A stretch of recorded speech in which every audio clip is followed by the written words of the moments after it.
নমস্কার। এইসব প্রকল্পের মধ্যে যারা বৃদ্ধা পেনশন, বিধবা পেনশন, তপশিলি বন্ধু, জয় জোহার, মানবিক পেনশন প্রভৃতি স্কিমে আবেদন করেছেন, কিভাবে জানতে পারবেন যে আপনার ফর্ম অনলাইনে এন্ট্রি করা হয়েছে কিনা, আপনার কাজ কতদূর এগিয়েছে এবং আপনি কবে টাকা পেতে পারেন? চলুন আজকে একটি ভিডিওর মাধ্যমে স্ট্যাটাস চেক করতে শিখব। প্রথমে গুগলে গিয়ে সার্চ করবেন জয় বাংলা পোর্টাল। আর জয় বাংলা পোর্টাল সার্চ করার পর এরকম একটা লিঙ্ক দেখতে পাবেন, সেখানে ক্লিক করবেন। ক্লিক করার পর এরকম একটা ট্র্যাক অ্যাপ্লিকেন্ট স্ট্যাটাস বলে একটি আইকন দেখতে পাবেন, ওখানে ক্লিক করবেন। তারপরে সোজা নিচের দিকে চলে যাবেন। এবার এখানে দেখতে পাচ্ছেন যে স্কিম, এখানে দেখতে পাচ্ছেন স্কিম। তারপরে একটু নিচের দিকে দেখতে পাচ্ছেন সার্চ ইউজিং, তো স্কিমে সিলেক্ট করবেন। এখানে জয় জোহার থেকে শুরু করে যতগুলো প্রকল্প আছে সব প্রকল্পের নাম দেখতে পাবেন এবং আপনার যেটা প্রয়োজন সেখানে ক্লিক করবেন। তো আমি আজকে মানবিক পেনশনের স্ট্যাটাস চেক করে দেখাবো। আমি সিলেক্ট করলাম, তারপর নিচের দিকে সার্চ ইউজিং, এখানে তিনটি তথ্য দিয়ে আপনারা স্ট্যাটাস চেক করতে পারেন: বেনিফিশিয়ারি আইডি, মোবাইল নাম্বার এবং আধার নাম্বার। তো আমি মোবাইল নাম্বার দিয়ে চেক করে দেখাবো। মোবাইল নাম্বার দিবেন,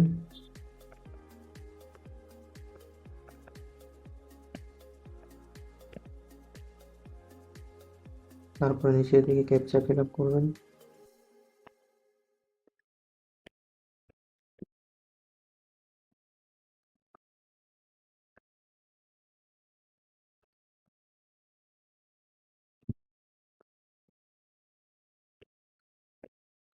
তারপরে সার্চ বটনে ক্লিক করবেন। তারপরে সোজা নিচের দিকে চলে যাবেন। এখানে দেখতে পাচ্ছেন অ্যাপ্লিকেশন আইডি, এখানে ক্যান্ডিডেটের নাম এবং এখানে অ্যাড্রেস দেওয়া আছে। তারপরে এখানে যে ব্যাংকের অ্যাকাউন্ট দিয়েছে ওই ব্যাংকের নাম দেওয়া আছে, অ্যাকাউন্ট নম্বর এবং অ্যাকাউন্ট নাম্বার শেষের 4টা নাম্বার দেখতে পাবেন। এবং এখানে স্ট্যাটাসে এখানে আপনারা দেখতে পাচ্ছেন যে ভেরিফাইড কিন্তু হয়ে গেছে। অ্যাপ্রুভাল পেন্ডিং, এখন অ্যাপ্রুভ দেওয়া হয়নি। এখানে পেমেন্ট অপশনে দেখতে পাবেন যে এখন এর টাকা কিন্তু এখন ঢুকছে না, কারণ অ্যাপ্রুভাল করা হয়নি। ভেরিফাইড হয়ে গেছে কিন্তু অ্যাপ্রুভ করা হয়নি।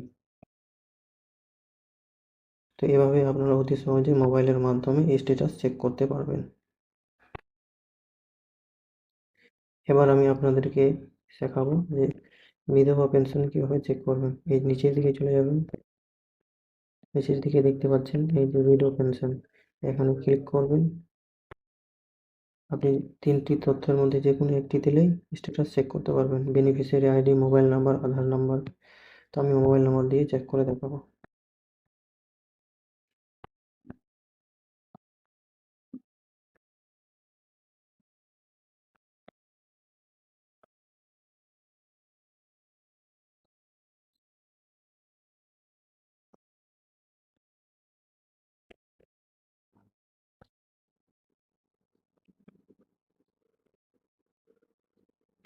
তারপরে সার্চ বটনে ক্লিক করবেন।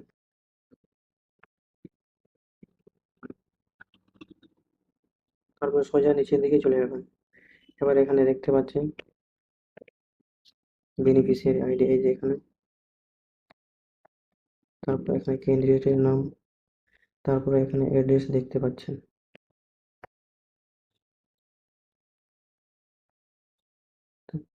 ব্যাংক অ্যাকাউন্টের ডিটেলস দেখতে পাচ্ছেন। তারপরে এই যে কারেন্ট স্ট্যাটাস, এখানে দেখতে পাচ্ছেন অ্যাপ্রুভ। তারপরে আপনারা পেমেন্ট স্ট্যাটাসে চলে যাবেন। তারপরে এখানে দেখতে পাচ্ছেন যে এনার কিন্তু এপ্রিল মাসের পেমেন্ট দিয়ে দেওয়া হয়েছে, এভাবে দেখতে পাবেন। Payment success. তবে আপনারা অতি সহজে মোবাইলের মাধ্যমে যে কোনো প্রকল্পের স্ট্যাটাস চেক করতে পারবেন। আশা করি এই ভিডিওটি আপনাদের হেল্পফুল মনে হয়েছে এবং এই ভিডিওটি দেখার জন্য আপনাদেরকে অসংখ্য ধন্যবাদ।